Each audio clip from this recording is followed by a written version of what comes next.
Hello, everybody. I am Katie Ottinger with the Community Foundation of Hancock County. I'm the Community Investment and Grants Officer. I'm sure I know most of you who'll be watching this.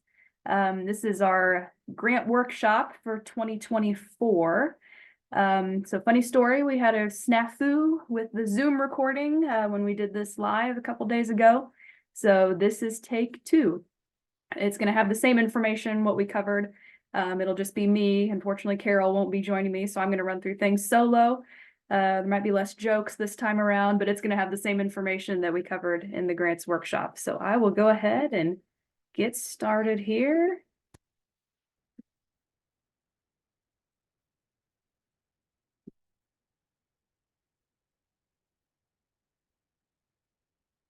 Okay.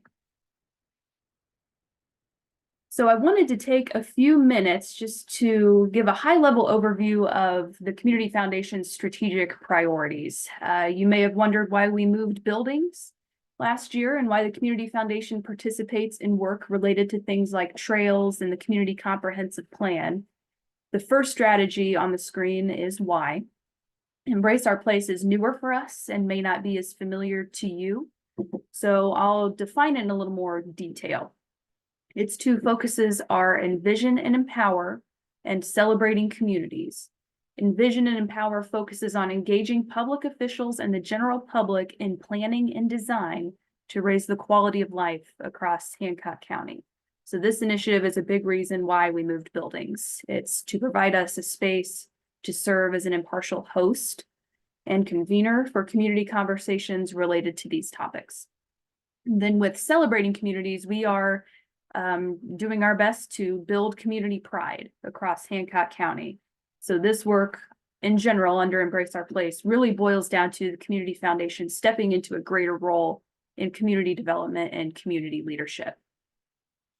Education across ages, of course, encompasses our work in college and non-traditional scholarships. We also have a youth philanthropy board called YGive, with high school students to learn about philanthropy and grant making, as well as their community. Strength to Serve calls out work to strengthen our own operations and workplace culture here at the Community Foundation. Engagement and Giving captures work with donors and asset development. Then Partners in Excellence is the strategy that encompasses our work with all of you. So nonprofit capacity building includes our grant making and other nonprofit support resources. The Nonprofit Talent Pathway represents a nonprofit board member training program we launched this year called Mission Masters. I'll talk a little bit more about that in a bit. And finally, Recovery and Resilience captures our work on Heart for Hancock during COVID and ongoing. So Partners in Excellence is the name of our larger strategy in our work with nonprofits, and these are just a few of our programs under that umbrella. Level Up is a grants-based capacity building program. We work with nonprofits to identify an area of their organization where they could grow their capacity. Maybe it's strategic planning, board development, donor relations, financial management, or even leadership succession planning. So once that's identified, we provide a grant to hire a consultant to work with that organization on growing in that area. So if your organization has something coming up that you think could fit with Level Up, I invite you to please reach out to me. Excellence Academy provides an in-depth curriculum and learning community for small and mid-sized nonprofits. Participants learn together about leadership, board engagement, resource development, and nonprofit management. And we are going to launch the next cohort later this year. So again, if this is something your organization might be interested in, please reach out to me as soon as possible if you haven't already. Then Hello Hancock is a community calendar and volunteer matching portal. We have been working with a local software developer called Betterfly to really institutionalize this resource in Hancock County. The initial purpose for this site was just a community calendar to help nonprofits avoid scheduling conflicts. And it has grown into a platform that can also help connect nonprofits with individuals interested in volunteering. So I just actually took a call earlier this week from a church asking where their members can volunteer, and I sent them to Hello Hancock. And we are going to be reaching out more to the corporate community this year to consider getting more involved in the community. I think there's an appetite for that, and a lot of them maybe just don't know where to start. And Hello Hancock is going to be the connector that we're going to use for that. So if your nonprofit is not on Hello Hancock, I encourage you to please take some time to check it out. Our partner in this effort is a fine lady named Virginia McNamer. She is very hands-on and can help you. So please reach out to me if I can make a connection to get you started there.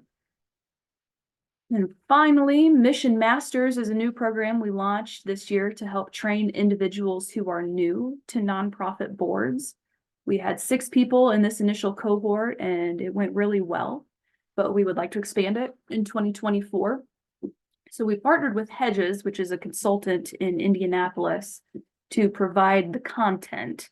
And then we, the Community Foundation, convened the Hancock County cohort at our offices to discuss topics in a more local context. And so the participants could network with each other. So we'll be doing a call out later this year and would love for you to consider sending a board member to go through this training. All right, so here is an overview of the 2024 grant cycles that we are going to talk about.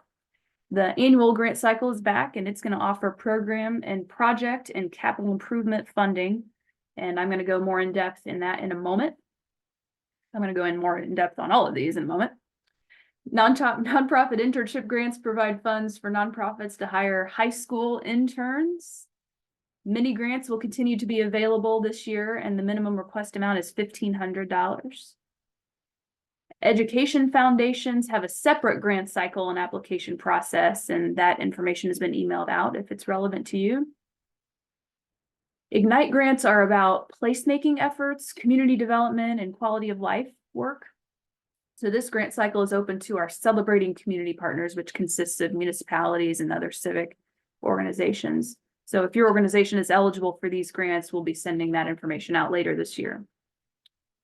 The White Family Foundation grant cycle will open this spring, and I'll have more information on that soon, and that'll be communicated through our nonprofit news email. Then I'm going to talk about youth philanthropy as well.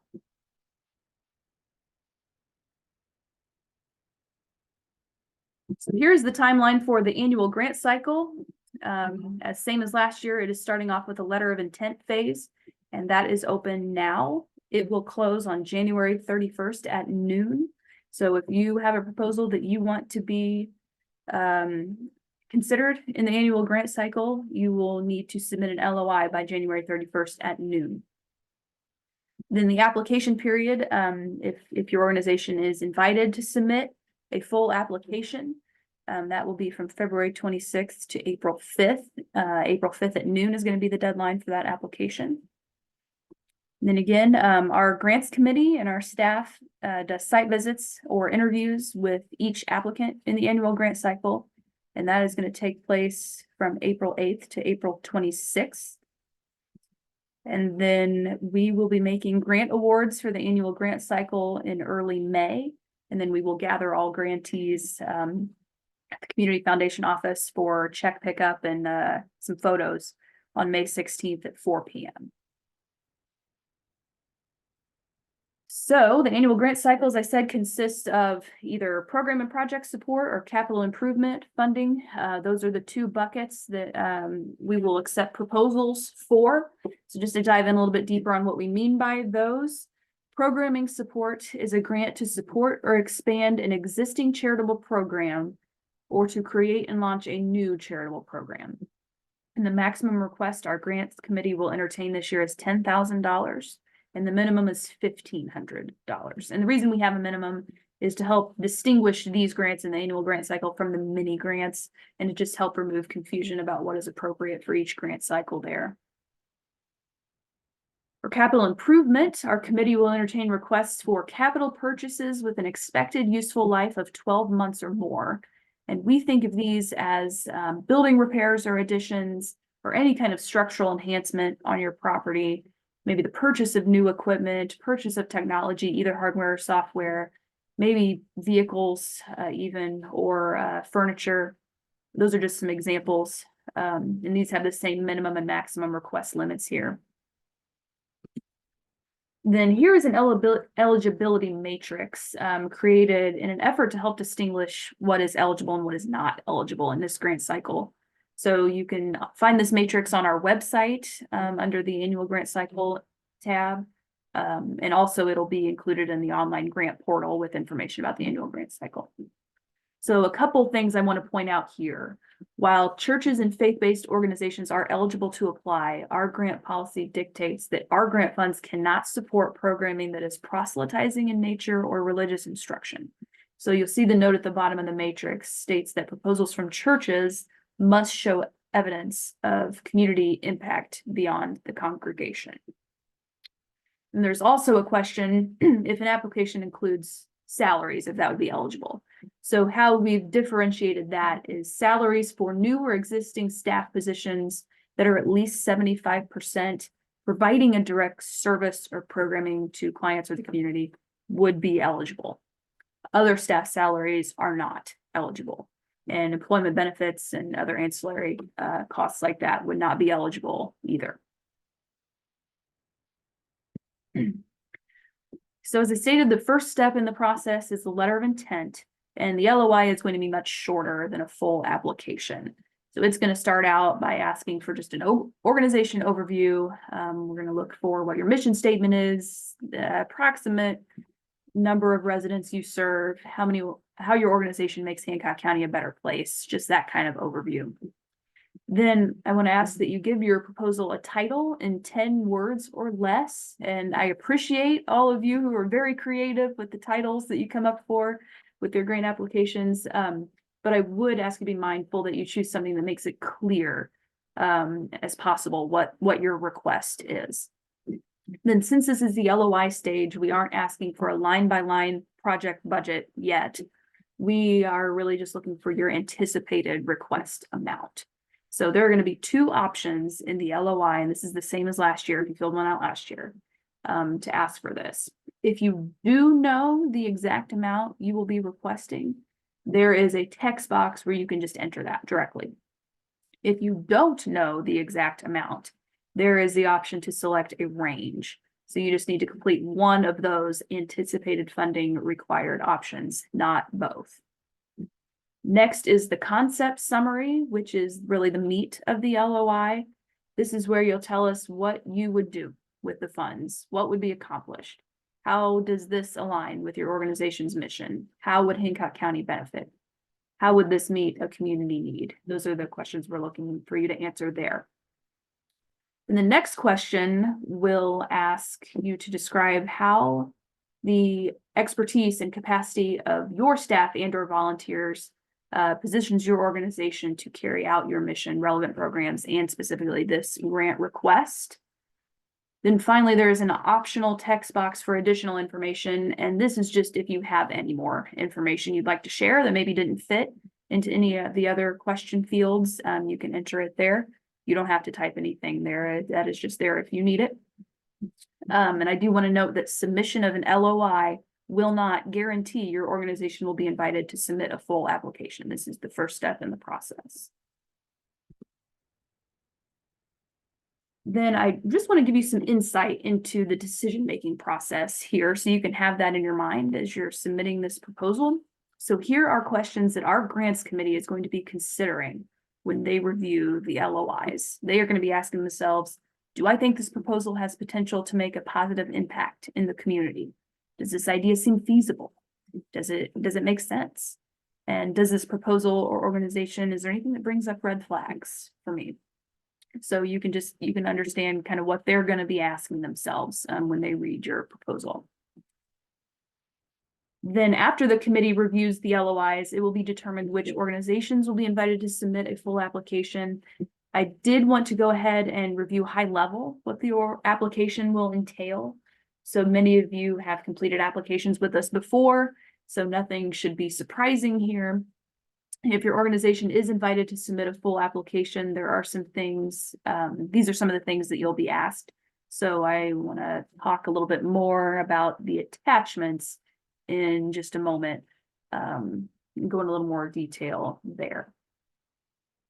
And I will say there are a couple other things not included on this that we ask now. We do ask some questions about If you've done some work to focus on building your own organizational capacity, we're just curious, kind of what that's looked like for nonprofits. And I think we do ask a question about just ways you've worked with other nonprofits in the community as well. So those are some questions that'll be in addition to these on the application. Then here are some of the questions our grants committee will be considering when evaluating the applications. So this is quite a bit more that we're asking them to ask themselves than in the LOI phase. So they are going to be thinking specifically around impact, capacity, and feasibility. And you can see kind of the different questions we've got laid out there. And we'll be sending out this slide deck. I know some of these are pretty content heavy, so we're going to include that with this recording. Okay, so that is it on the annual grant cycle. So I'm going to move on to the next grant cycle. We'll talk about the White Family Foundation grants.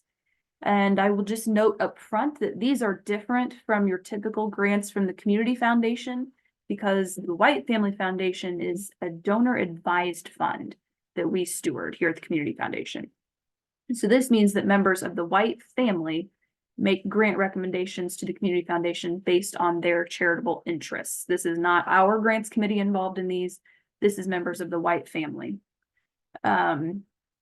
The grant application process is organized by the Community Foundation, so we are the grant administrator, but the decision-making is conducted by the donors, which is the White family. So I just wanted to clarify that distinction. So the focus of these grants are to assist local community development and support initiatives that enhance the desire to live, work, and play in Shirley, Indiana, and nearby surrounding communities. So all of our other grants require that an applicant must be a charitable organization serving Hancock County. Again, because the purpose of this grant is driven by a donor. For the White grants, you do not need to necessarily serve Hancock County, but need to serve somewhere in their area of interest. So eligible projects include beautification projects, building facade improvements, recreational enhancements, and accessibility, public safety, and transportation. Again, that's not the be all end all. That is just kind of highlighting some of their areas of interest. And eligible applicants, as stated, must serve Shirley, Indiana, and or nearby surrounding communities, which may include, but are not limited to, those listed there. There is no minimum or maximum request for these grants. I will share that their grant amounts last year ranged from about 5,000 to 500, just to give you an idea of their typical range. We don't have a timeline set in stone yet, but I can tell you the application typically opens in early March with a deadline in early May, and I don't think I see that changing drastically for 2024. Then you can expect, if you apply in this grant cycle, the White family members typically do an interview or site visit with applicants, and the decisions are usually communicated by the Community Foundation in July.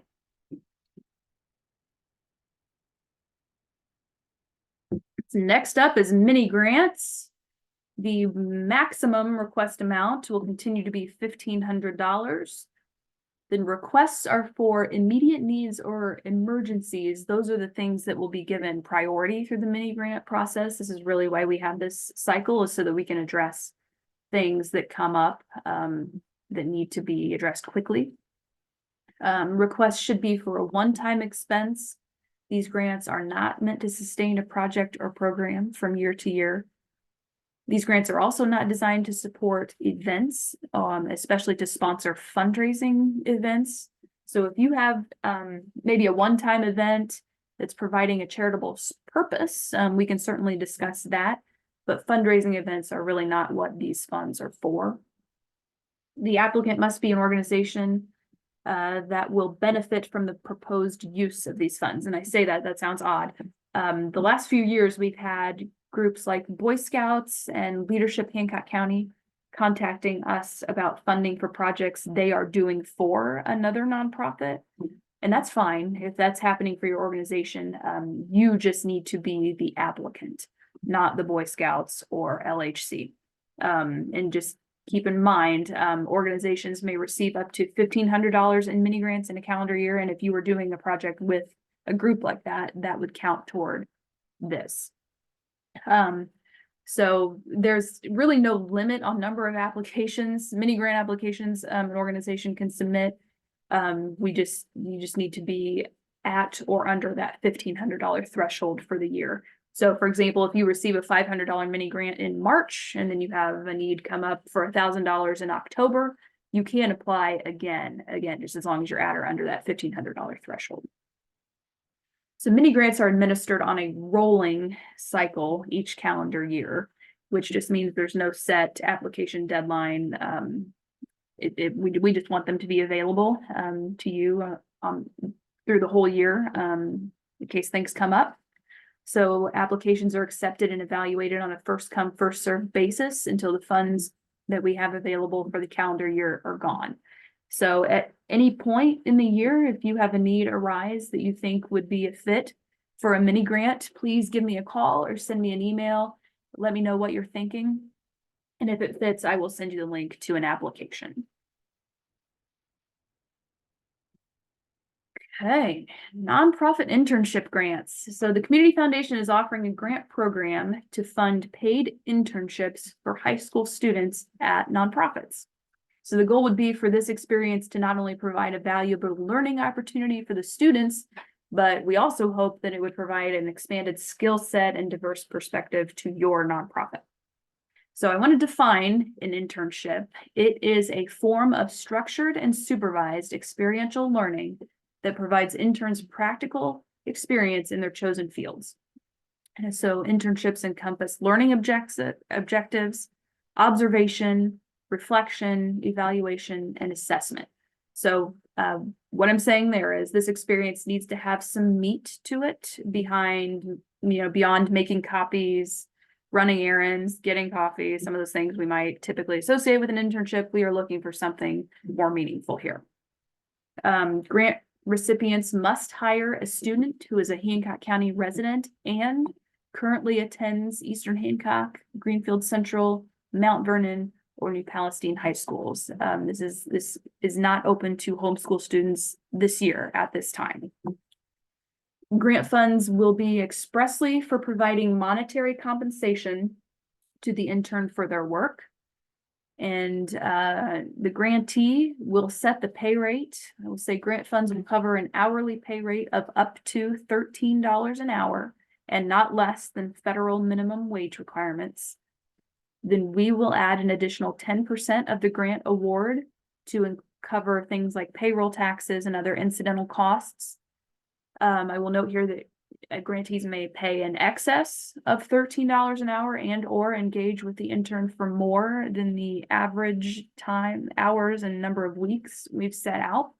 But the responsibility of the financial commitment beyond the maximum grant award is going to be the grantees. So the magic formula is on the screen there. $7,722 is the maximum grant amount, and you can see how we come up with that there. The time frame of an internship engagement is intended to be one full academic year. So these grants that we're talking about are going to be for the 2024-25 school year. And grants will be paid out in 2 installments corresponding with the first and second semesters. So we're looking at August of 2024 for the first grant installment payment, and then January of 2025 for the second. The letter of interest is open now, and it's going to ask for who the intern supervisor and mentor will be, how your organization is prepared capacity-wise to host an intern, and we're going to ask for the internship job description. So this LOI is also due January 31st at noon. We plan to select grantees by mid-February, and then we will connect you with the schools to hire your intern if you are chosen or selected to be a grantee.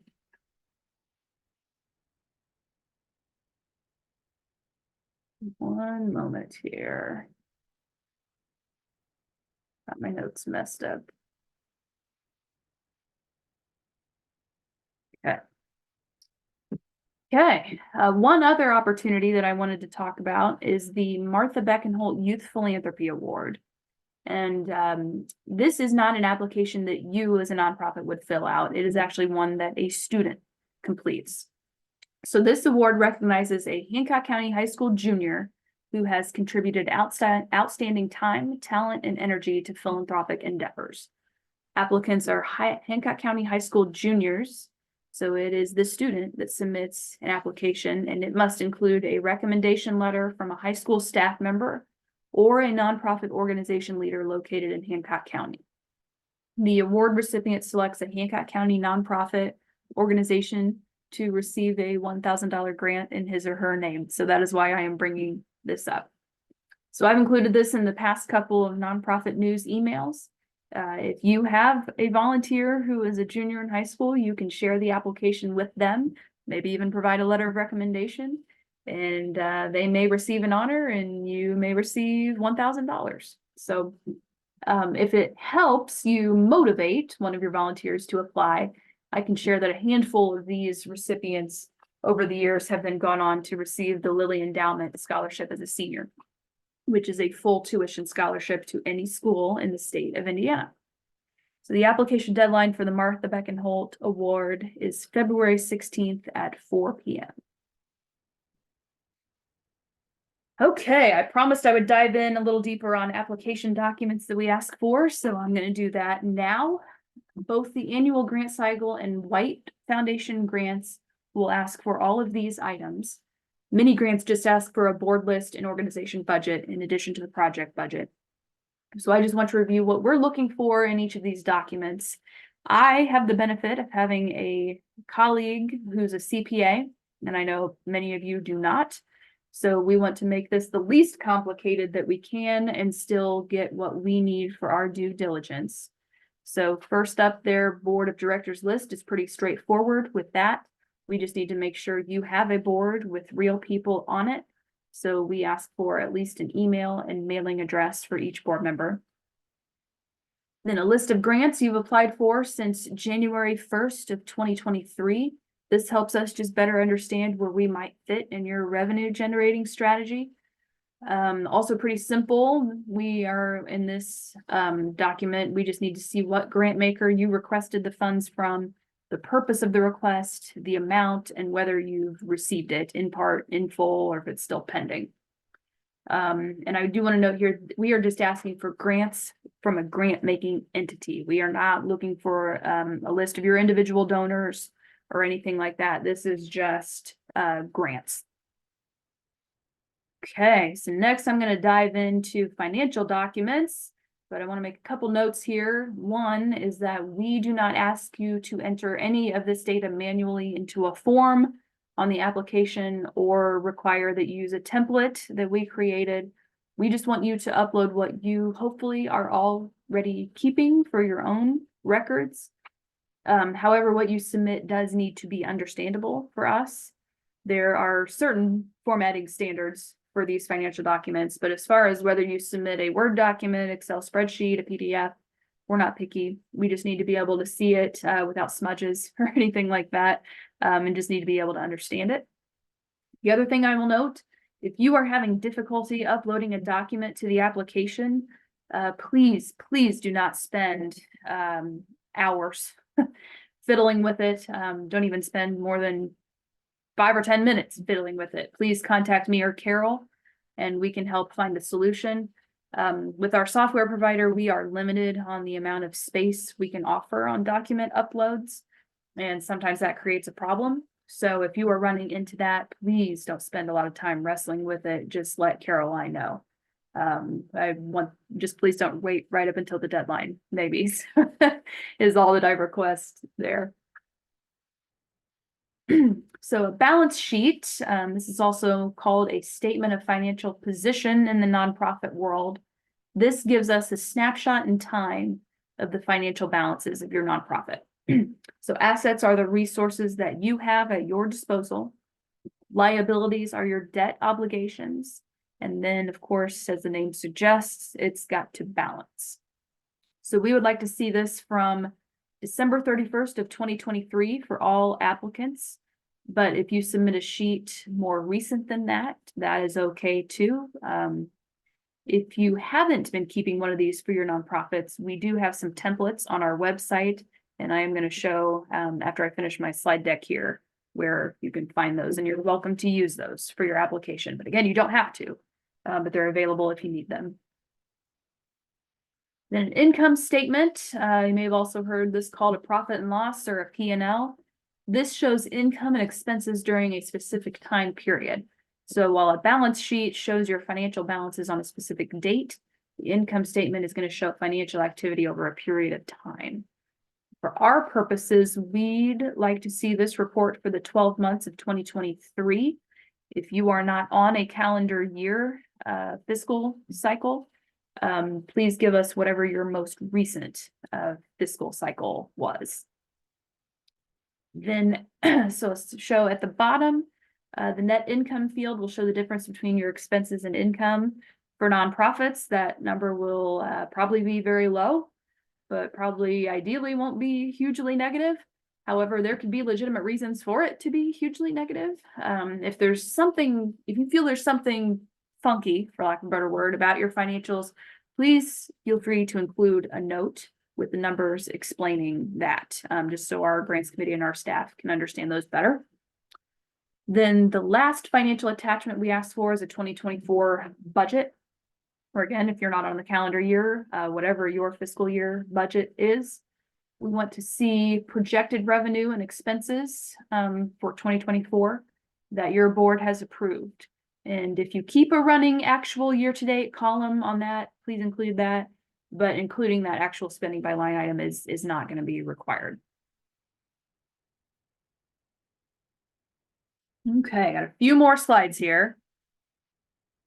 So if you do receive a grant from the Community Foundation, this is the general process for getting those funds. First, you're going to complete and electronically sign a grant agreement that outlines the conditions of the grant. Our default deadline for returning a grant agreement, I believe, is either 60 or 30 days of notification, but it's helpful for us if you can return it as soon as possible, within a few days, if possible. It's beneficial to you as well, because that just means we can cut your check faster. We need that document in hand before we can release a check. So depending on the grant, we may request to take a grant presentation photo. We share most of our grants that we make in a press release to the Daily Reporter. We also feature some in marketing materials and on social media.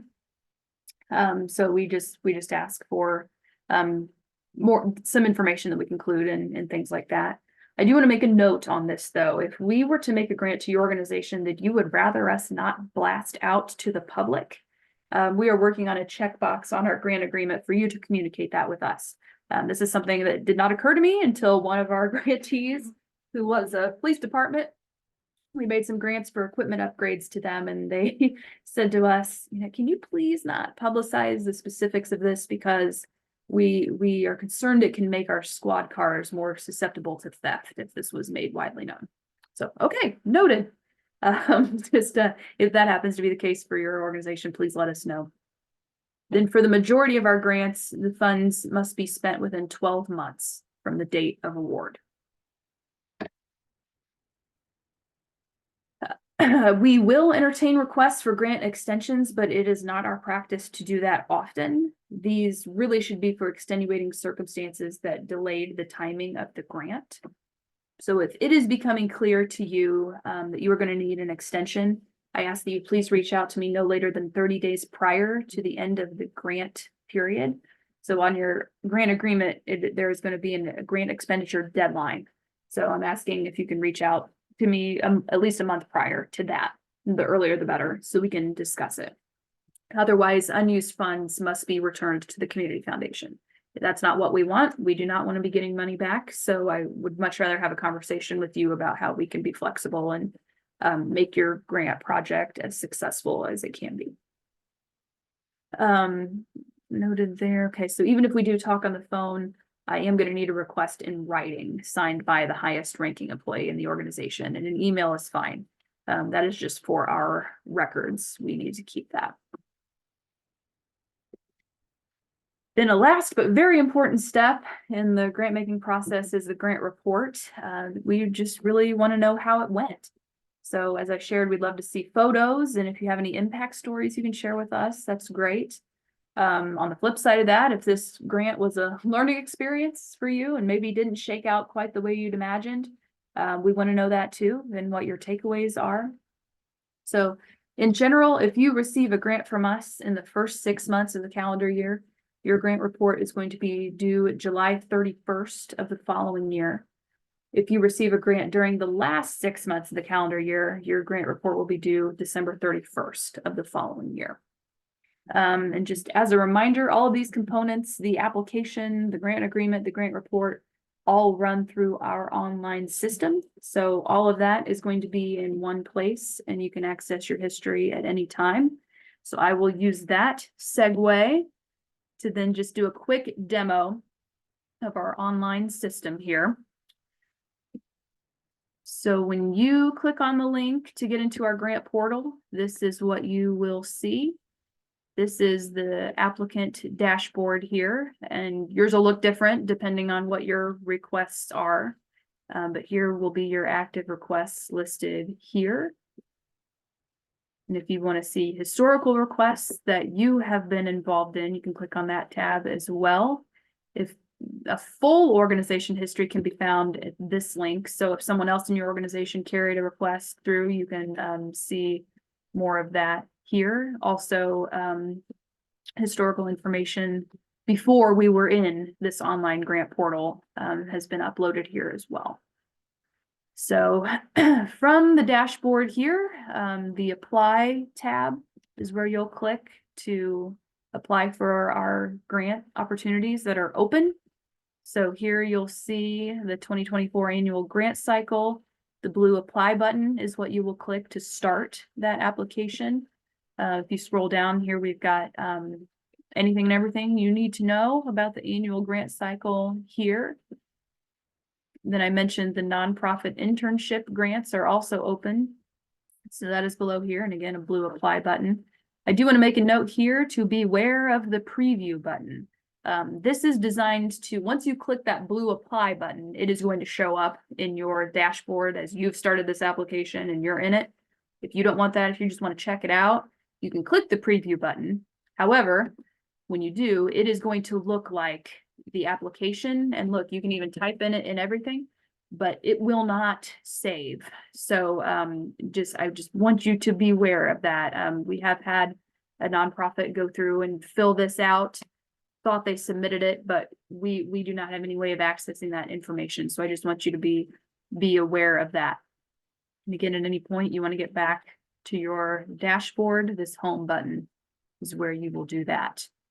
So that is a quick and dirty demo of our online grant portal. Carol does a much better job, but you just have me today. So that's the best I got. But if you have any questions about GLM and how to use it, you can ask me or Carol that. And then one other thing I will demo here real quick is our nonprofit resources page. So if you go to our website, celebratehancock.org, we've got a nonprofits tab that has, you can click here for information about our grants, click here for information about the networking events that we have coming up for the year. That's one thing we want to offer our nonprofits is opportunities for you to meet each other, as well as we'll offer some educational opportunities periodically. But I do want to note this resources page that we offer. I talked about some templates that we have available for you.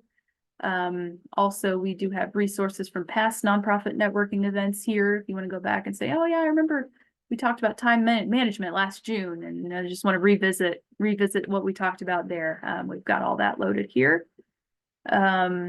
We do have some information about other area funders here. Again, this is probably not fully comprehensive.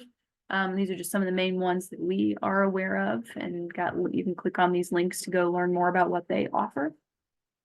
And then we just offer some things, some templates, some other materials that we think could be useful to nonprofits.